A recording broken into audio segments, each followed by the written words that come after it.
Bienvenue sur Radio Ballast, nous sommes en compagnie de Charlotte et Marine pour le deuxième chapitre sur l'endométriose.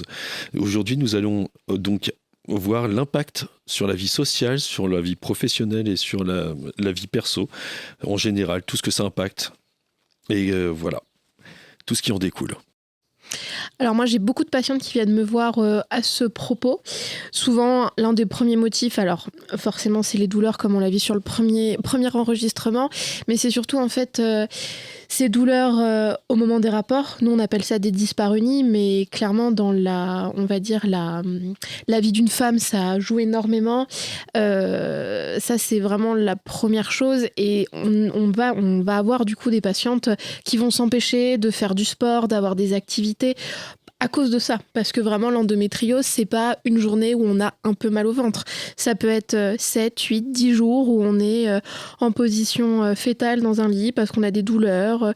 Ça va être des douleurs lombaires au niveau du ventre. Donc c'est vraiment quelque chose qui socialement va forcément impacter parce que la vie va tourner autour de ça. C'est pas une douleur qui a une fois par an, c'est quelque chose de répétitif, mensuel. Oui, de toute façon, c'est une maladie gynécologique chronique. C'est quelque chose qui revient tous les mois sur les périodes. Et il y a ça aussi d'autant plus... il y a ça aussi qui est d'autant plus violent que... on anticipe déjà le retour de cette maladie. Si demain, quand les hommes n'arrivent pas à comprendre quelle est la violence de cette maladie, qu'un homme s'imagine que tous les 28 jours, il va se prendre des coups d'élastique sur les testicules. Et je pense que cette personne se dira « Ah oui, peut-être que 3 jours avant, quand je sais que le sévice il va me tomber sur le coin du nez, je vais déjà anticiper cette douleur parce que elle est fatalement là, quoi. Tous les 28 jours, elle est là, on sait qu'on va la subir. Il n'y a pas d'échappatoire, mis à part, comme on l'entendait précédemment, la prescription d'une pilule. Mais si on n'est pas diagnostiqué, on n'a pas de pilule. Et si on a une pilule, pour le coup, on échappe aux symptômes. Mais, Non, puis il faut bien comprendre aussi que l'endométriose, donc les grosses douleurs, surviennent au moment des menstruations, donc au niveau des règles. La plupart du temps, quand il y a des grosses douleurs, c'est qu'il n'y a pas de moyen de contraception. Et les cycles mensuels, donc il y a des femmes qui ont la chance d'être réglées, donc qui peuvent anticiper. Et alors... heureusement pour elles dans ce sens-là où elles peuvent du coup essayer un peu de gérer leur emploi du temps, mais il y a aussi des femmes où c'est totalement irrégulier, donc elles peuvent arriver en réunion professionnelle à 10h et avoir de grosses douleurs d'un coup et ne pas savoir pourquoi, ou être en vacances parce qu'on sait que les vacances, le stress, les examens, les étudiantes, c'est des facteurs qui peuvent engendrer et avancer un petit peu les règles, donc là d'un coup c'est des douleurs qui surviennent alors que c'était pas prévu, ça devait être la semaine d'après ou la semaine d'avant, et donc là forcément pour anticiper c'est beaucoup plus compliqué. Et c'est quelque chose qui survient d'un coup, donc c'est pas forcément évident.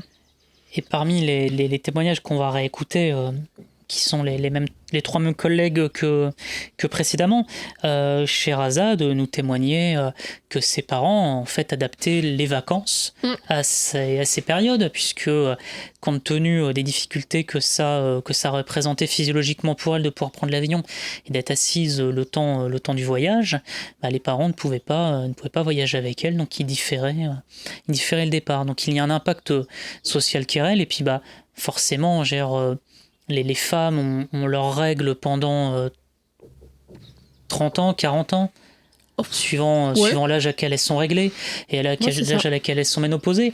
Et en fait, au final, les règles accompagnent tout le long de leur vie professionnelle. Une femme...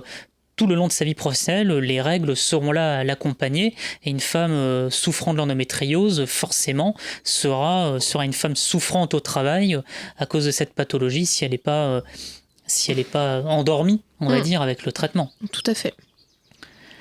Je vous propose d'écouter les témoignages de ces 3 collègues qui viendront, je pense, appuyer ce que nous venons de dire.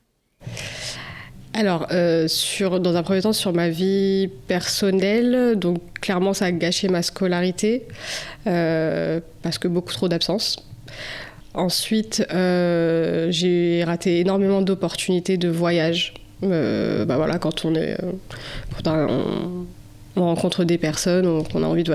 moi, j'ai fait un BTS vente et production touristique, du coup, on testait nos voyages entre nous et je pouvais pas, moi, forcément, tout le temps aller tester les séjours qu'on organisait.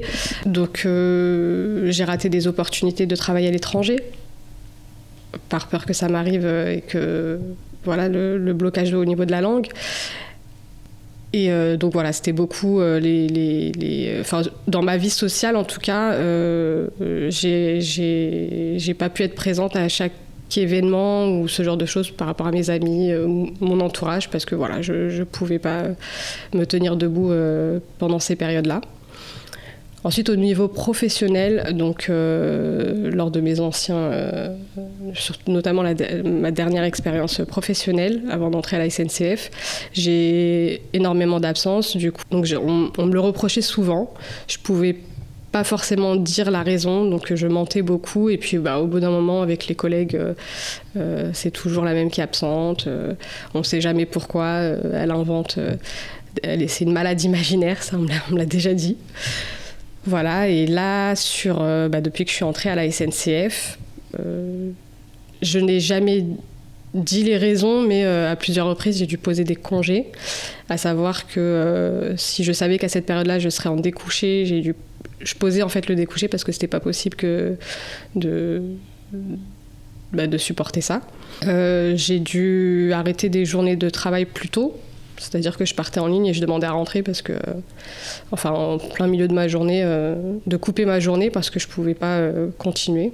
À savoir qu'il n'y a pas uniquement les douleurs, il y a aussi un état dépressif avant, donc des sauts d'humeur,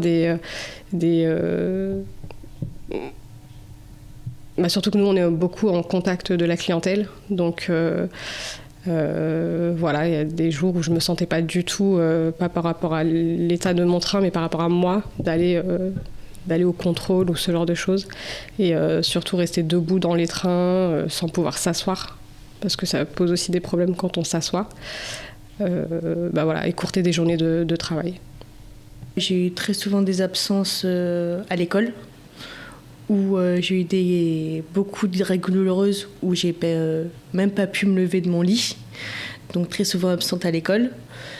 Puis aussi j'ai dû poser plusieurs jours de congé à cause de mes règles. Comme moi je suis assez réglée avec la pilule, je savais quand poser mes repos pour rester à la maison et pas impacter au travail mes crises. Alors l'impact, c'est que quand on a des douleurs de cette intensité, il n'y a pas de vie sociale, parce qu'on ne peut pas sortir, on ne peut pas recevoir, on peut à peine marcher, donc c'est difficile. Et les fois où on peut à peu près le faire, on n'est pas d'humeur, parce que la douleur est intense, donc les douleurs ne sont pas de la même intensité tous les mois. Et par rapport au travail, les arrêts de travail à répétition, surtout qu'il ne faut pas croire que les règles arrivent le lundi, mes douleurs arrivent le lundi. Si les règles arrivent le lundi, j'ai mal 2-3 jours avant et 2-3 jours après. Donc on arrive très vite à 10 jours. Donc quand j'avais un arrêt de travail, ce n'était pas un arrêt de travail de 2-3 jours. Ça englobait facilement une semaine, avec les jours de carence qui vont avec. Donc et aussi, quand ça devient un peu répétitif, perte de crédibilité. Souvent, on passe très vite pour une personne qui est régulièrement absente, donc pas crédible. Et quand j'arrivais à venir travailler malgré mes douleurs, parce que je me sentais un peu mieux que la normale, pas du tout productive. Donc j'étais là, mes tâches de sécurité, je les faisais certes, mais par contre au niveau de la lutte antifraude, ça se voyait sur mon chiffre, et on passait à 10 jours quand même de douleur. Donc 10 jours sur un mois complet, c'est énorme.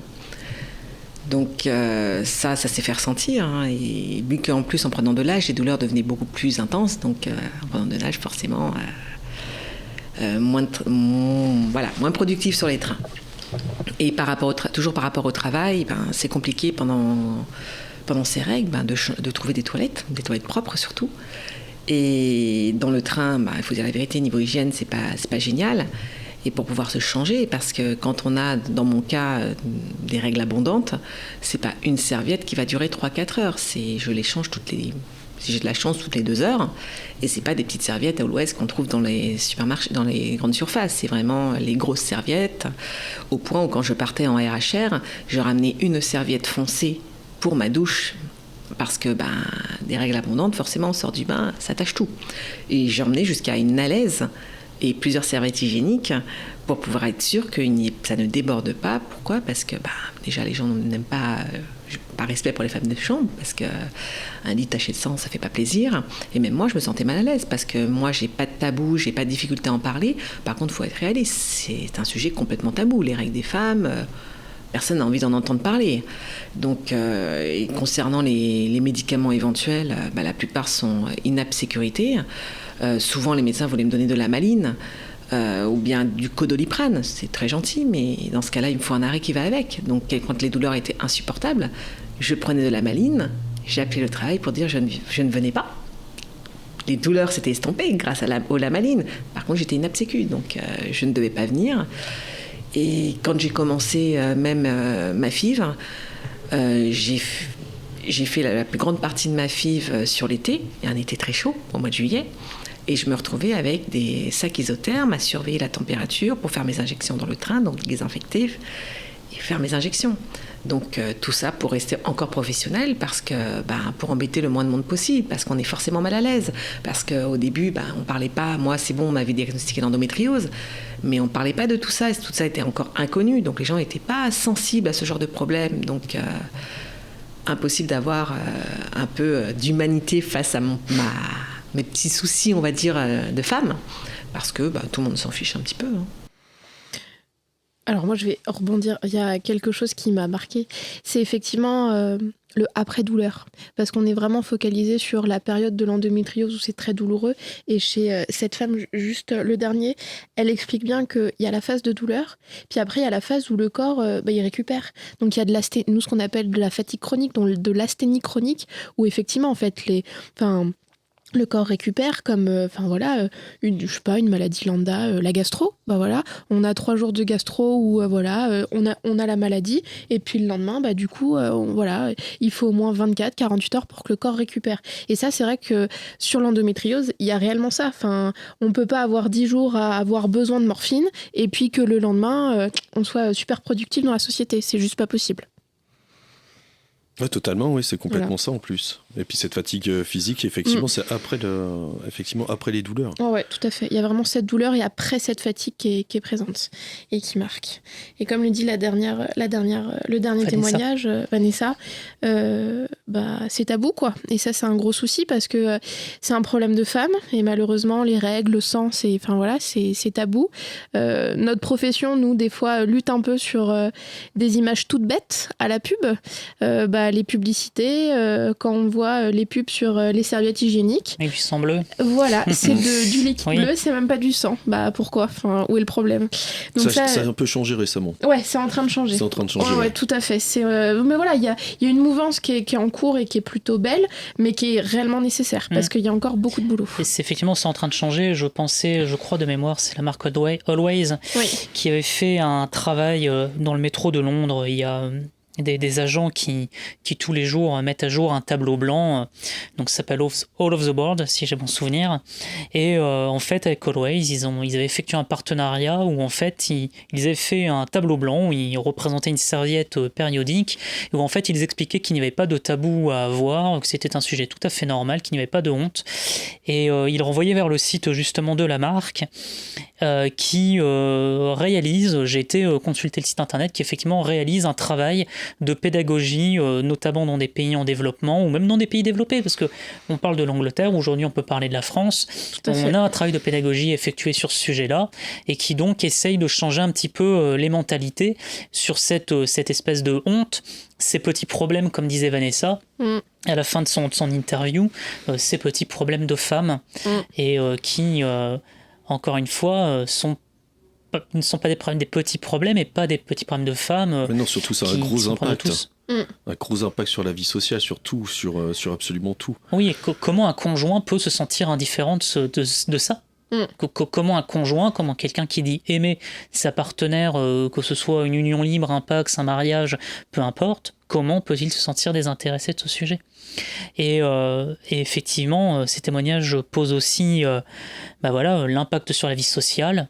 Voilà, comment faire pour avoir une vie sociale quand effectivement on a cette souffrance post-douleur, avec ce besoin du corps de se reconstruire, de de Et se puis rétablir. l'anticipation avant, Et c'est-à-dire l'anticipation, qu'on anticipe, on a mal et après le corps se régénère. Donc en fait, on n'est pas sur des périodes de 10 jours, quand on est sur 15 jours et ça revient tous les 15 jours. Donc effectivement, c'est quand même très répétitif. D'où le fait que ça soit une maladie chronique, réellement. Et qui a forcément, donc là on parlait du perso, qui a forcément aussi un impact sur la vie pro. Là on parle d'agent de train, mais donc une contrôleuse. C'est aussi valable pour une conductrice qui, admettons, va avoir des tissus de l'endomètre qui sont partis se fixer, admettons, sur le sciatique, qui ne va pas pouvoir s'asseoir facilement. Une caissière, parce que là on parle des agents SNCF, mais une caissière, ou une conductrice de bus, une secrétaire. Et là, bon, on parle du problème de sciatique, mais ça peut être des problèmes gastro-intestinaux, je cherchais le terme. Donc voilà, ou des problèmes de vessie, besoin d'aller aux toilettes régulièrement. Voilà. Et elle le dit, en plus, il y a ce qu'on appelle un syndrome prémenstruel juste avant les règles, ce côté un peu, cet état un peu dépressif, de pas oser aller vers les autres, de pas être bien, que moralement ça soit compliqué. Ça, c'est aussi un des symptômes. Oui, Sherazade qui en parlait dans son premier témoignage. Et ça, effectivement, c'est pas dans leur tête. C'est vraiment hormonalement parlant, il se passe réellement quelque chose. Donc voilà, c'est pas psychologique. C'est pas dans leur tête. Eh bien. Ça fait quand même. T'es content d'être un homme? Oui. T'es content d'être sensibilisé au problème, en tout cas. Ça, totalement, ouais. Je pense qu'il faut que tous les hommes soient sensibilisés à ça, et ça passera aussi par l'éducation par rapport, par rapport à moi, par exemple, par rapport à mon fils, je lui expliquerai tout à fait ce genre de phénomène. Et, puis tes papas, ça derrière, toi, tu as un regard différent vis-à-vis de ta fille. Tout à fait, exactement. Tout à complètement. Fait. Mais bon, pour ça, il faut être sensibilisé. Oui. Et donc, c'est important de le faire. Tout à fait. Eh ben, merci à vous deux, en tout cas. Merci. Merci Marine. Merci aux collègues, encore une fois, pour leur témoignage. Oui, tout à fait. Très touchant. Très touchant. Très, très touchant. Totalement. À bientôt. À bientôt. Merci.